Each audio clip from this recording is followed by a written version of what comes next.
Welcome to Securing America with me, Frank Gaffney, the show that's a kind of owner's manual for protecting the country we love against all enemies, foreign and domestic, to God's glory and that of his kingdom. We're delighted to be able to drill down on a topic that I think is on most of our minds increasingly, and that is the issue of food insecurity. With a man who has devoted his professional life, some 15 years now, to thinking about and trying to protect against that particular problem. His name is Ross Kennedy.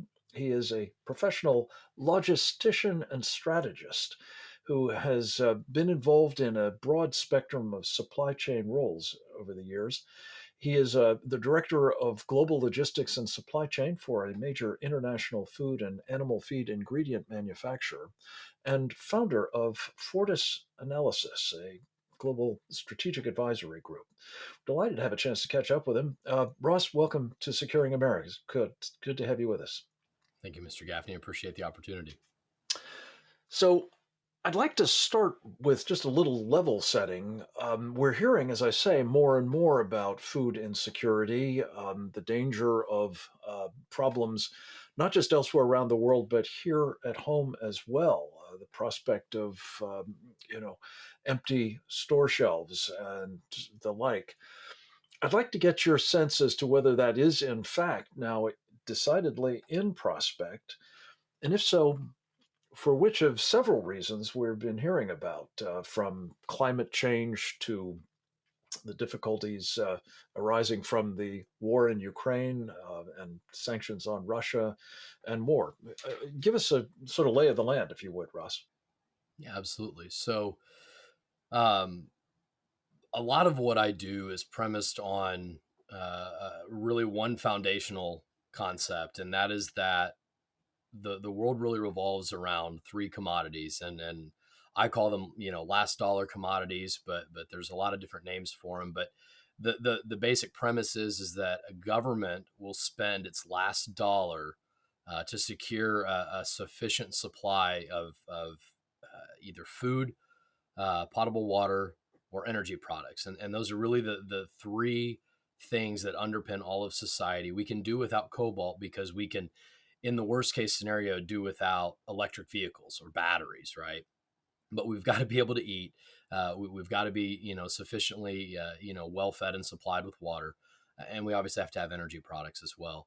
And so much of the inherent weakness, I think, of globalization, particularly, is how it has impacted the economic and national security of the United States, really since our founding, has been tied to our ability as a country to what we cannot create or manufacture or secure for ourselves, we have to trade for.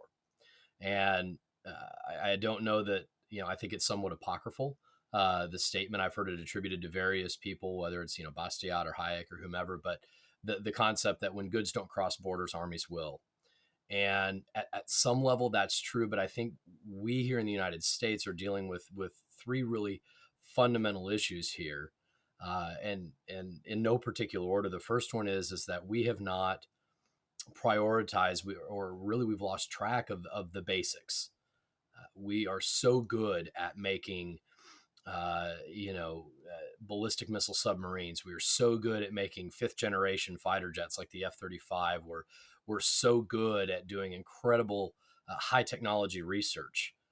But what we have lost is really that focus on, from food, water, and energy standpoint, what technologies, what processes, what distribution networks and supply chains do we need to build to secure at one time what was a significant competitive advantage. The United States has historically been a food exporter. We've historically had fairly sufficient supplies of water, and we've historically produced far more than enough energy from the fossil fuel side to meet our own requirements. We've really lost that, and so that's exposed us to a couple of trends that are very Well, worrisome. before we get to the trends, just drill down for a second on how it is that we've lost, particularly this well, God given abundance that this country has, especially with respect to the production of agricultural products. We used to be, I think, the breadbasket of the world. We prided ourselves on being able to supply food from the United States government to people needing it around the world, or selling it, of course, just commercially.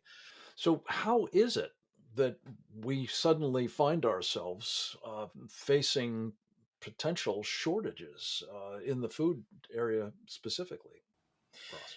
It's That's a really good question. I mean, we truly are the most abundant and richly blessed country in the world, and not only from like a soil and a weather standpoint, as far as the ability to actually grow a healthy crop, but the ability to largely manufacture our own synthetic and organic fertilizers to produce food. And the thing that often goes overlooked is our just really robust and incredible, infrastructure. The ability to actually get the product out of the breadbasket, which is sort of the heartland of America, move it on the water, move it on rail, move it on the roadways. Really, unlike any place in the world, we have the ability to move the things we make to other manufacturing centers or to global markets. And I think we relied on that and allowed that advantage to atrophy. I think the heart of where things started to fall apart for us, and is we began to buy into this idea that the more we mechanize, the more we scale, the more we create an industrial system around food production, at some point you tip over from generating economies of scale, farmers being able to produce more food per acre, to a very corporatized type of agriculture structure, which is largely what we have in the United States. We mainly plant, seeds from six different companies, control, 90+% of the genetic pool of material for things like corn and soybeans and wheat. And so we have technology transfer With agreements. genetically modified Absolutely. products at that, right? Absolutely. And And an exclusive arrangement whereby once you tap into that, you you were are in it locked for in. life. Yeah. We Um, call them to what technology extent, agreements, but yeah, it's a Ross? contract. To what extent is this also a function of the globalization um, sort of mantra that we were going to just go with the lowest cost producer, wherever that might be, without regard for it possibly being from, well, at best unreliable suppliers and possibly hostile ones? That has been food, and as the United States began to produce even more abundance than we needed post Great Depression, uh, we begin to use food as a trade lever. We begin to use it as a economic and geopolitical lever, whether it's from a humanitarian side or, in some cases, like the Great Grain Robbery, where the Soviets managed to poach an enormous amount of production of the United States products in 1972.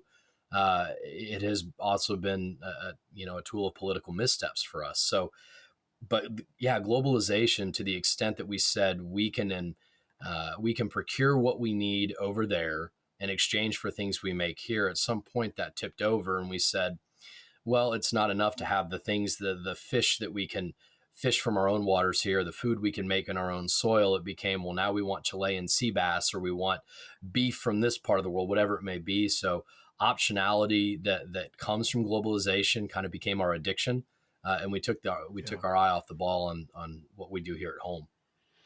That's a thought that I want to return to. We've got to take a short break. We'll be right back with more with Ross Kennedy, and we're going to talk a bit further about how the Chinese, in particular, have done in the food sector what they've done in so many others, which is figure out how to hollow out or simply expropriate our food manufacturing industries and make us very dependent upon them for certain key ingredients now in the food chain process.